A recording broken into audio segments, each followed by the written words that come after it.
Olá você, tudo bem? Boa noite, estamos chegando para mais uma edição do nosso Bitcoin News, trazendo o resumo dos fatos, reportagem, entrevistas e conteúdos que nós separamos especialmente para você. Mais informações, você segue em www.bitcointv.com.br. Também estamos nas redes sociais, no Facebook, no Instagram, no Twitter e também em nosso canal do YouTube. Vamos agora, então, ao conteúdo que nós separamos especialmente para você. E hoje pela manhã, dentro do programa Conexão da Bitcoin TV, uma das pautas que abordamos foi as tendências políticas nacionais num cenário de pandemia da Covid-19. O Clebson Portela, apresentador do Conexão, conversou com Nilo Piana de Castro, cientista político, que na ocasião fez uma análise do cenário político nacional e uma reflexão sobre a popularidade do presidente Jair Bolsonaro. A gente separa um trecho para você e agora você acompanha com a gente. Parece que nós tivemos uma, digamos assim, uma catalisação dessa crise, não? Foi usado um catalisador que acelerou a crise. Mas também a gente deve ter que pensar que o governo nunca foi tranquilo, né? Este governo não começa tranquilo e até o próprio estilo de governo, que é um estilo de governo combativo, que se pretende se posicionar sempre contra algo e não a favor de algo, ele, digamos assim, ajudou um pouco a construir esse quadro atual. Esse quadro atual, onde a pandemia, com certeza, né, polarizou ainda mais o que a gente está vendo na sociedade. À medida em que o governo não toma providências, ou parece não encarar, de fato, aliás, nós temos dois países que estão fazendo isso em graus diferentes, que são Estados Unidos e Brasil, né, e os dois vão pagar um preço caro, né? Por isso, em termos de vidas e em termos de opinião pública no geral, porque isso é uma coisa que vai ficar durante muito tempo. Isso é uma coisa, como já foi dito, que vai entrar para a história do Brasil e para a história dos Estados Unidos, né, os países que tiveram um efeito mais devastador na primeira pandemia do século XXI. Certo, professor. Dentro desse cenário aí das consequências das posturas desses dois governos que o senhor citou, o que o senhor poderia representar nisso que pode acontecer, impactar já, digamos, a curto, médio e longo prazo? A curto prazo, eu acho que isso reflete nos apoios para campanhas de eleição municipal, né? Eleições municipais que nós devemos ter, ainda que tenha sido adiado por alguns dias, 14 dias, né, deu a diferença desse adiamento das eleições, mas a curto prazo provavelmente vai se refletir nos candidatos que tenham apoio ou que tenham identificação com o partido do presidente, que é o partido que não conseguiu ser aprovado. Então a gente também não sabe, isso é outra coisa que dificulta um pouco o governo, qual é a base desse governo? O governo trocou totalmente a sua base, né? Ele mudou do partido que o elegeu agora para um partido que é o Centrão, o antigo Centrão. Bom, acho que nessas eleições municipais isso vai ficar um pouco claro, a objeção, principalmente nos grandes centros urbanos, né, isso vai ser claro. Ainda a curto prazo, nos Estados Unidos tem um caso mais sério, que é a eleição presidencial, né, e não parece estar indo num rumo muito tranquilo lá também a questão da eleição presidencial. A médio prazo, nós vamos sofrer durante muito tempo a questão econômica até recuperarmos, digamos assim, retomar uma parte dessa economia que foi atingida.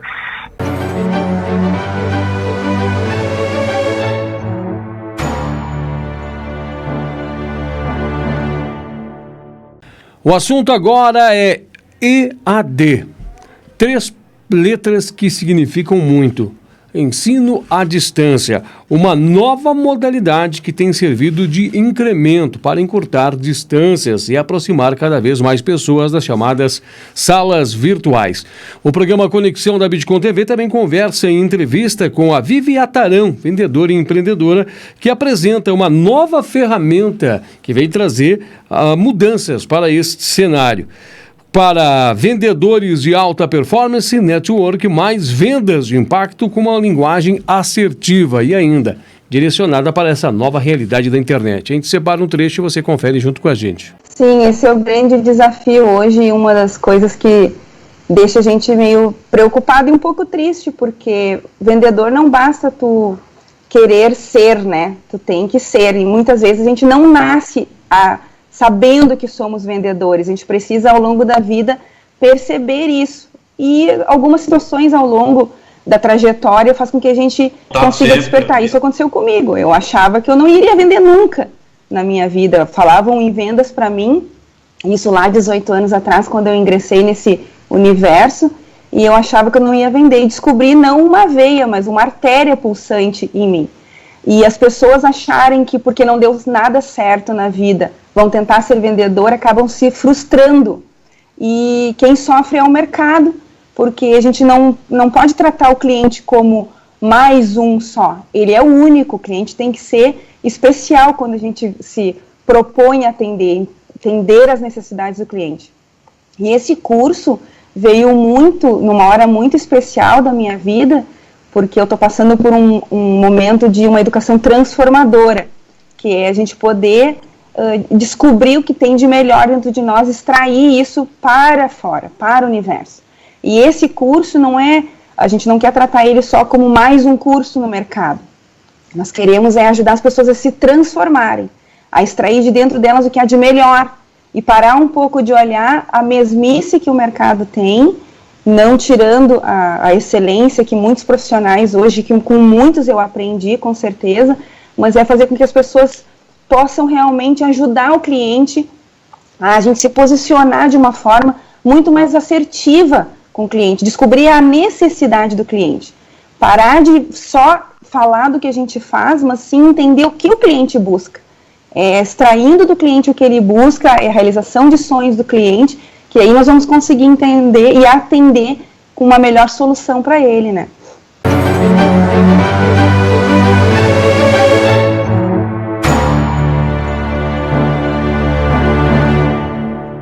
E agora é a vez dele, o nosso coach financeiro, Natanael Buogo, também trazer aí a sua análise frente ao cenário econômico e trazer uma super dica para você. Natanael, é com você.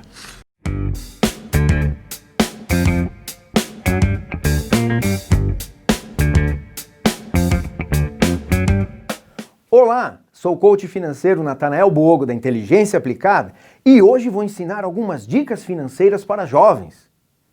Finanças não escolhe idade. E quanto mais cedo esse tema for familiar, menor será a dor de cabeça no futuro. O colorido do consumismo é atraente.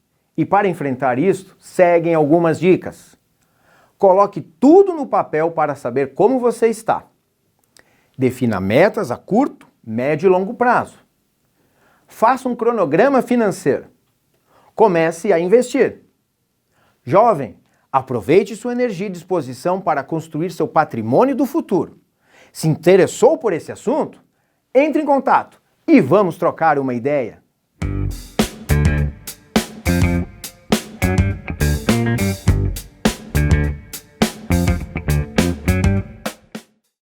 E na sequência do assunto do Observatório Regional de Saúde, nós conversamos hoje pela manhã também. A jornalista Bueno fez este conteúdo trazendo o anúncio sobre dados da pandemia da Covid-19 nos 40 municípios que compõem a 5ª Coordenadoria da Saúde. Vamos conferir mais um trecho desta reportagem. Conseguir promover a saúde, mas sem impactar muito também, né? Sem impactar drasticamente na economia. Então, a ideia do observatório é entender, né, o que está acontecendo, o comportamento do vírus, e fazer com que o impacto econômico seja, né, o menor possível.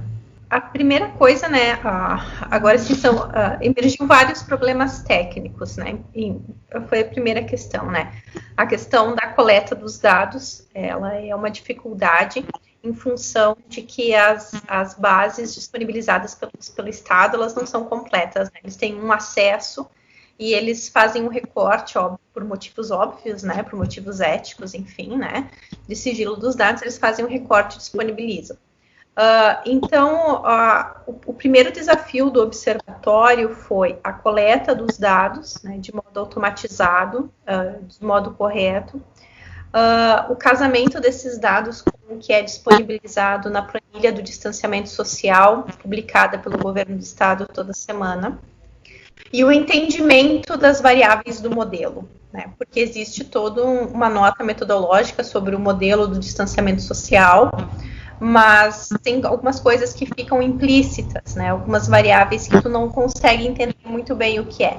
Então, teve todo esse trabalho de entendimento, de coleta, de aproximação dos valores. Então, é nisso que eu ainda estou trabalhando, né? Eu coletei parte dos dados e ainda estou tentando ver qual é a melhor maneira, né, de chegar nos valores mais próximos ao que o Estado tem. Então, esse é o primeiro desafio. Uma vez que eu consiga fazer essa etapa, que realmente é a mais demorada e a mais trabalhosa, daí vem a questão estatística, a modelagem matemática em si, que é a análise estatística e a análise de inteligência artificial. Mas para eu chegar nessa etapa, eu preciso, né, dos dados coletados, né? Eu preciso também que esses dados eles reflitam a realidade, né? Então, eu estava comentando com o pessoal do observatório que eu estou fazendo levantamento, né, dos indivíduos hospitalizados em UTI por síndrome respiratória aguda. E são vários campos, né, que devem ser preenchidos. Então, tem em alguns momentos, alguns pacientes, tu vê que faltou cuidado com aquele preenchimento. Tu já entendeu que ele saiu da UTI, mas ele não tem o registro da data em que ele saiu da UTI. Mas ele já teve outras variáveis que indicam que ele saiu da UTI. E a gente sabe que, em questão do entendimento do modelo, os leitos, a quantidade de leitos disponíveis tem um peso muito grande, principalmente os de UTI. O objetivo da gente é porque o que faz uma medida, né, ser eficaz? A antecipação. Então, a gente tem que entender que é importante nós sermos preventivos e não reativos. Nós temos uma cultura de ser reativo. Depois que acontece, eu vejo o que eu vou fazer. Mas, normalmente, a gente já tem que ter planejado as ações antes de acontecer. Se não acontecer e nunca precisar fazer, que bom. Mas, se acontecer, já tem que planejar. E essa cultura nós não temos. Então, qual é o objetivo do observatório? Esse momento 1, né? Nesse momento aqui que a prioridade é importantíssima.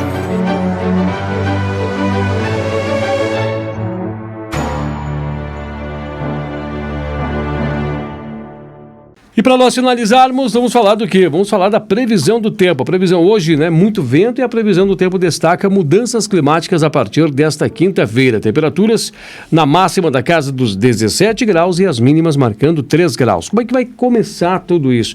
Nós vamos ter uma mudança de cenário gradativa. Vamos sair de um sol que aparecia brilhando muito intenso ao longo desta quarta-feira, já com esse vento acentuado, e nós vamos começar o tempo fechado para esta quinta-feira. E aí sim, possibilidade de chuvas e instabilidade, até mesmo chuva de média intensidade ao longo do dia. Não está mais caracterizando o temporal, igual estava caracterizando pelas informações logo no início da semana. As temperaturas cairão para ao longo do dia, e ainda principalmente à noite.